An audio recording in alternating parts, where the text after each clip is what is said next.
Hello,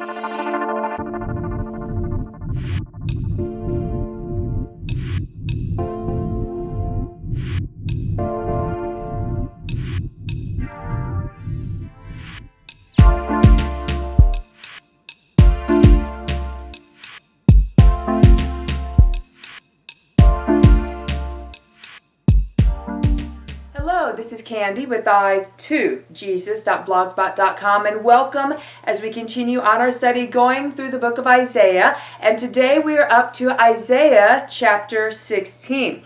So this is a fairly short chapter. Now it's not as short as chapter 15, which was 9 verses, but chapter 16 here is 14 verses. Now chapter 15 began with the topic of the burden of Moab, and you can see that chapter 15 was a burden of Moab part A, and chapter 16 is a burden of Moab part B.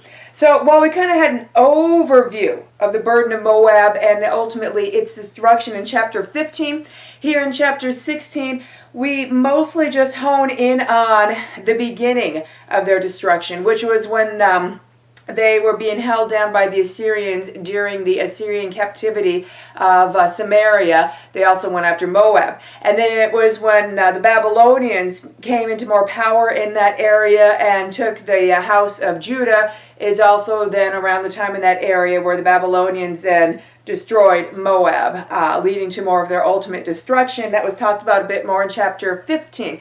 So here in chapter 16, we're really honing into just a few year period here of the beginning of the Assyrian captivity of Israel and how Moab fits into that, and how that is also the beginning of the burden of Moab happening there. So if you open up your Bible and follow along with me, Isaiah chapter 16, if you'd like to follow along in the same Bible translation that I'm using, I read from the Young's Literal Translation. So, Young's Literal Translation, Isaiah chapter 16, beginning with verse 1, says, "Send ye a lamb to the ruler of the land, from Selah in the wilderness unto the mount of the daughter of Zion." So lamb here symbolizing a peace offering. So Moab is being told at this point in time that they were to send a lamb or extend peace to Israel. And why is that? Well, they're being told more here what Moab is to do. But verse 2, it says, "And it hath come to pass, as a wandering bird, a nest cast out our daughters of Moab at fords of Arnon." So it's talking about how when the burden of Moab and all this is beginning, it's going to be like if you shake a nest that had birds in it. The birds flee from the nest, and then they fly around in a frenzy trying to figure out what to do. Should they return to the nest, or should they flee and go somewhere else? And that's how it is going to be for Moab. Verse 3, "Bring ye in counsel, do judgment, make as night thy shadow in the midst of noon, hide outcasts, the wanderer reveal not." So it can't be talking about the outcasts and the wanderers of Moab for Moab to hide in Moab. That makes no sense. This is referring to different outcasts and wanderers. It's referring to that while Moab is going to have their outcasts and wanderers, there's going to be other outcasts and wanderers that they're supposed to take in and hide. And to find out who these are, let's look at the next few verses, starting with verse 4. "Sojourn in thee do my outcasts, O Moab, be a secret hiding place to them, from the face of a destroyer. For ceased hath the extortioner, finished hath been a destroyer, consumed the treaders down out of the land, and established in kindness is a throne, and one hath sat on it in truth, in the tent of David, judging and seeking judgment and hasting righteousness." So it's the people of God. Some of the remnant who continued to follow the one true Jehovah God, or who repented and returned back to the one true Jehovah God, some of them during the Assyrian captivity of the house of Israel do flee Israel, and they flee to Moab. And Moab, even though they're under a lot of distress at this time, they're not the main focus yet. They're just under the distress at this time. They are told, you better hide the Israelites that come to you to hide in your land. You better help them hide. In this case, it's from the Assyrians. Verse 6, "We have heard of the pride of Moab, very proud, his pride and his arrogance and his wrath, not right are his devices. Therefore howl doth Moab for Moab. All of it doth howl. For the great case of Kir Hareseth it meditateth. Surely they are smitten. Because fields of Heshbon languish. The vine of Sibmah, lords of nations did beat her choice vines. Unto Jazer they have come. They have wandered in a wilderness. Her plants have spread themselves. They have passed over the sea. So, in other words, we have a couple of comparisons and contrasting going on. Comparing the wanderers of Moab versus some of the wanderers that come out of Israel and go to Moab. That the wanderers of Moab, they're not given a safe place to put their feet. But when Moab receives wandering Israelites, they are to give them safe harbor and hide them. Why? Well, because of what we see here, that the wanderers from Israel that enter Moab at this time are people who are followers of Jehovah God, the one true God. But the wanderers of Moab, they eschew God. The people of Moab eschew God. They are not going after the God of their father Lot, Lot being the nephew of Abraham, the God of Abraham, and Lot being Jehovah, the one true God and creator of all. So while a lot of Israel was mourning that they had turned from Jehovah God during the captivity of the house of Israel, when Moab was starting to see the beginning of her distress and the beginning of the burden of Moab, did Moab ever think, I think I should turn back to the one true God, the God of my fathers? Nope. They went to who? As we saw in the previous chapter, Nebo. They were praying and offering incense on the high places.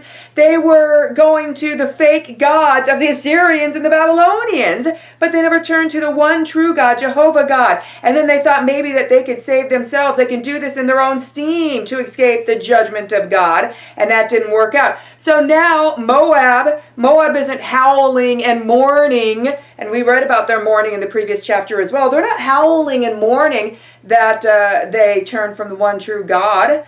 They're howling and mourning that they're receiving their punishment. It's like a child who, instead of having remorse for the wrong that they did, they're just upset that they got caught and are being punished for it. That's what's happening with Moab here. Moab is being a naughty child. Now, what does God think of this? What does God think of this judgment that he's bringing upon Moab? Because he extended his hand to them for years. He called them to him for so many years. And instead, Moab just got worse and worse and worse instead of better. They became more and more depraved. Moab here is a type and a picture of today's modern world. How today's modern world, God is extending his hand to all. But most are eschewing the hand of God. Now, you do the math from the book of Daniel, and we see that out of all human beings that ever existed, about 1% go on the narrow path to righteousness. 99% are gladly skippy-dippying down the wide road to destruction. So, here is Moab, skipping along the wide road of destruction as most of the world is today. And what does God think of that he has to put this judgment upon Moab? Well, starting here in verse 9, it says, Therefore I weep with the weeping of Jazer, the vine of Sibmah, I water thee with my tear. O Heshbon and Elealeh, for thy summer fruits and for thy harvest the shouting hath fallen, and removed have been gladness and joy from the fruitful field. And in vineyards they sing not, nor shout. Wine in the presses treadeth not the treader. Shouting I have caused to cease. Therefore my bowels for Moab as a harp do sound, in mine inward parts for Kir Haresh. So God is showing here he's not enjoying that he's putting this judgment upon Moab. It's just ultimately what had to happen. Ultimately, judgment eventually had to come. And it was time for their judgment. And it will be time for the judgment of the world soon. Brethren, we are very clearly, obviously, and definitely in the birth pangs that precede the tribulation. How long is this labor going to be? Is this going to be a quick labor? Or is this going to be a very long and drawn out one? Only time will tell. Verse 12, And it hath come to pass, when it hath been seen, that weary hath been Moab on the high place, and he hath come down into his sanctuary to pray, and is not able. Goodness gracious. All of this judgment coming upon Moab, some of the people of God from Israel fleeing to Moab, and Moab is giving them safe harbor. Therefore, they're hearing more and being reminded more of Jehovah God, the one true God, and yet they still aren't turning to Jehovah. They're still applying to their false gods. Shame.